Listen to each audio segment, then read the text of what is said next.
Great dancer ఎవరండి? Michael Jackson. అవునా?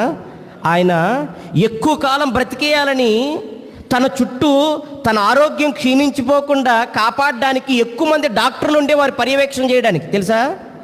చాలామంది డాక్టర్లు చుట్టూ ఉన్నారు. 50 సంవత్సరాల కంటే ఎక్కువ కొనుక్కోలేకపోయాడు తన ఆరోగ్యాన్ని.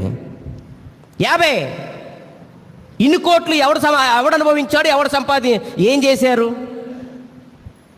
నీ ఆరోగ్యాన్ని పైసాతో కొనలేని నీవు దేవునిపైనే ఆధారపడాలి, కానీ నీవు సంపాదించినటువంటి ఆస్తిపై కాదు. నీవు సంపాదించే ఆస్తి నీలో ఒక్క రోజును కూడా కొనిపెట్టలేదు. ఇది గుర్తుపెట్టుకో చాలు. మన జీవితాన్ని, మన ఆయుష్ను కొనగలదా? కొనలేదు. ఒక్కరోజు ఆయుష్ను పెంచలేదు నీ సంపాదన. ఆయుష్